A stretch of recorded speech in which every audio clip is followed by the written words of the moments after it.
what's going on? It's your boy JAYPAT back again with another video. And today I'm going to go ahead and give you my top 10 NBA players going into the playoffs. And as you know, the playoffs are starting. These are my top 10. I have some notables there too. But let me know if you guys disagree. I don't think I'm missing anyone. These are my top 10 NBA players in the playoffs. Starting with number 10, I have Kevin Durant. You know, this guy's a little bit older. You know, he's already won 2 championships. His stats have declined a little bit. His efficiency is still there.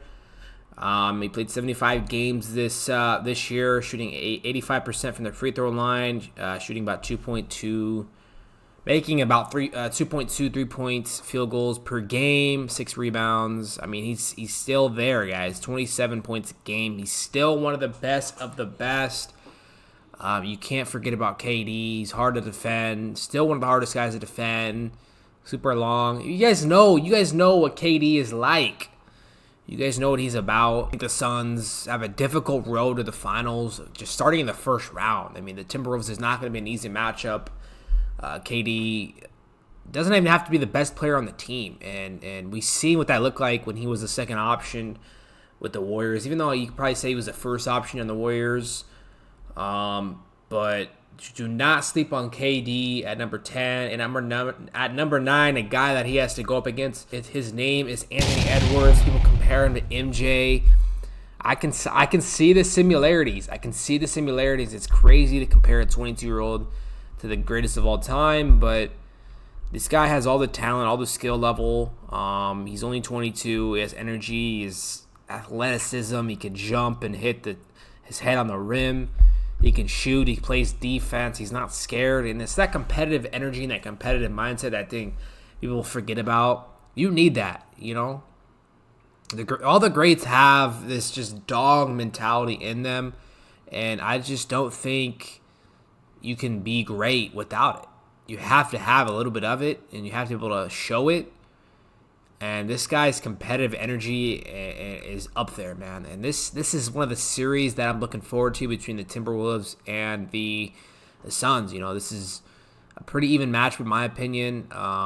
Just the guard play is insane here. I mean, even the centers. I mean, there's just so much to look forward to. And you already have some shit talking between Anthony Edwards and KD in that first game. And I am very much looking forward to this series. And Devin Booker is at number 8. D-Book. So you got 8, 9, and 10 on my list are all in this series. That's a crazy thing to say, but D-Book is still, people forget about him. This guy scored 80 points when he was young on that young Suns team. This guy's his mid-range game is insane.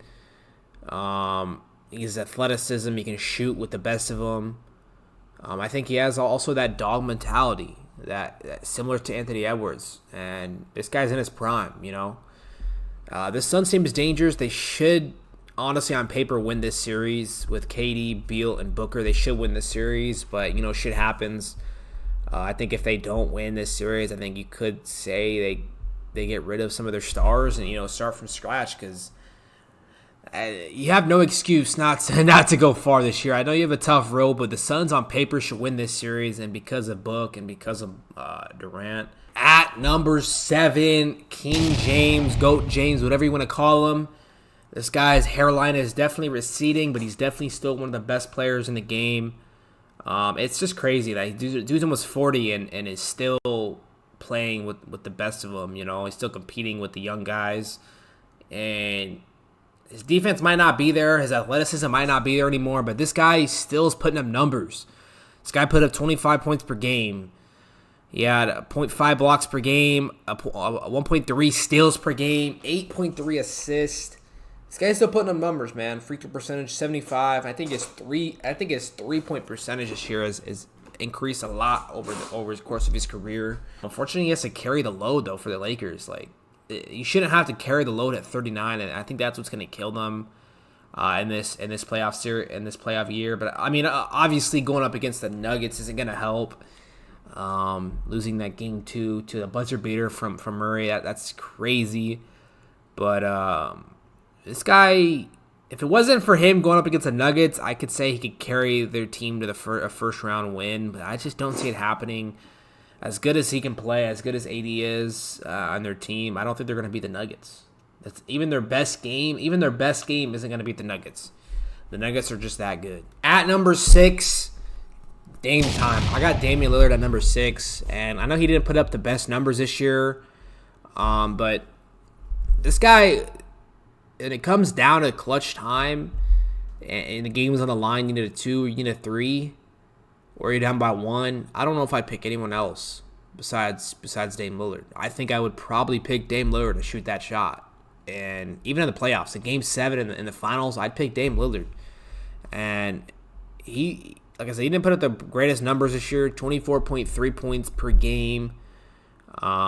He had 7 assists per game, 4 rebounds. He's still putting up great numbers. He had 3 made 3 points per game this year. He's fresh. I think there's a new energy to him this year. I like Dame Lillard. I like Dame Lillard in the playoffs. He hasn't been in there in a while. I like obviously the duo of him and Giannis is going to be great. That just there's no way that eventually is not going to be great. They're going to figure it out. They're going to figure it out and they're going to make it great. But I have him at number 6, and I have his teammate at number 5. I have Giannis. I think people forget how good Giannis is. I don't know why. I just feel like people forget how good Giannis is. They just talk about, Jokic and Luka and Shea. Giannis is Giannis. He's getting older. He's almost 30, I think. This dude is still putting up numbers. He had 30 points per game, 6 assists, and he had 11.5 rebounds. Like, he's built like a fucking Statue of Liberty. I think when he's healthy, he's the best player in the game. He still hasn't really perfected that shot, though, that mid-range, that 3-point shot, or the free throw, but he doesn't even need it. That's how good he is. He doesn't even need it, man. So at number 4, this guy is insane, and he goes by the name of Luka Doncic. There's nothing really to say about this guy. Everyone knows how great he is. This dude moves at his own speed. He doesn't get pressured into going a certain direction. He's going to get to his spot, and he's going to get his shot off. He's going to use his body like no one else can in the league. He has that slow fadeaway jumper, that slow 3-point shot, but you still can't block it. I think this guy is definitely in the top 4 in the league going into the playoffs. I honestly think they're going to go to the Western Conference Finals and could have a chance to go to the finals if they all click together at the perfect moment. Him and Kyrie definitely have clicked a lot better over the past few months than the first, at the end of last year when they got together. I think they're clicking. I think they're both focused on a goal right now, and that's the championship. And I hope that they don't get into that too much of that one-on-one game, which they sometimes do because they're both one-on-one players. I hope they move the ball well, and it's just going to take them so far, At number 3, I got Shea Gilgeous-Alexander. Is this guy still underrated? Is he overrated? That's a good question. Is he overrated? This dude had 30.1 points per game, 6.2 assists, and 5.5 rebounds.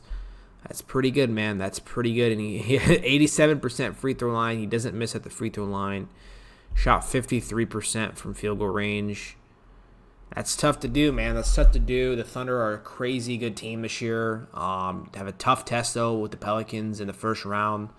This guy has everything you want. He's kind of similar to Luka as he goes at his own pace, gets to his spots, shifty, young, fresh. I mean, he's all you want, At number 2, this guy is non-athletic. He can't even jump on a curb. Jokic. Same as Jokic. Joker, whatever you want to call him. This guy is insane. He just won a championship, defending champions. This guy's tough. I don't know how to guard him. You can't double him because he has the vision and the passing skills of the best passer ever at his size. He can shoot. He can have the midi. You don't want to. It's not like he's good at one thing and not good at the other. You can't force him one way because he's good at everything. He can shoot anywhere. He can pass from anywhere. I don't know what you do with this guy. And AD going up against AD, he's still gonna produce. He's still gonna get the double-digit passing. Had 26.4 points per game, 12.4 rebounds, and 9 assists. There's no one else that's putting up these numbers, guys. There's no one else putting up these numbers. I think the only reason he's not going to probably get MVP is the 26.4 points per game, which sucks. But tell you what, man. I don't think there's a center in the league that can guard him. I don't think there's a center in the league that can guard him. Just his size, he uses it so well. He just he has a crazy way of getting the ball in the basket. It's not a typical traditional way of getting it in. He puts the ball in the basket his way. It's just, that's the best way to explain it. Before I get to number 1, I have some notables that I left off the list. These were very close to being put on the list, but I got Tyrese Halliburton as one of them. This guy from Iowa State, my hometown, my home state. This guy got the size, got the defense, got the passing, can shoot. Unfortunately, he just didn't make my top 10. And then I got Jalen Brunson, who barely didn't make the top 10. This guy's pretty good, man. This guy is pretty good. But yeah, I got those two on my notables. But at number 1, this might get some hate. I got Tatum. I got Jason Tatum. I know he did not have the best stats out of these guys, but how can you not have Jason Tatum at number 1? I think people forget about him because he doesn't put up the numbers because he doesn't need to. And he still had 26.9 points per game. But the thing is, he didn't need to put up 35 points per game for his team to be number 1 seed. They got the best starting lineup in the league. And I think if they needed him to score 30 a game, 35 a game, he would have done it. They have two. I think Jaylen Brown's on the brink of superstardom. But they basically have 2 superstars on the team. Drew Holiday's a star. Porzingis is a star. Like their lineup is an all-star team. But Jason Tatum is at the heart of that group. They were the best team all year. Of course they were in the easier conference. You could say that, yes. How do you guard him? She kind of chokes in the playoffs sometimes. Yeah, I think this year is going to be different. But between Tatum and Jokic, you could have flipped them. I think you could have flipped them. You could have put Jokic at 1. I wouldn't complain about that. You could put Tatum at 2, but I had to put Tatum at 1. I just think, yeah, that's my top 10. Do you guys agree? Do you guys disagree? Let me know in the comments below. You guys are probably going to disagree with me. My list is probably ass, but let me know. I want to hear the criticism. Hit that like button, though. Hit that like button. Subscribe on the road to 300. And I'll see y'all next time. Peace.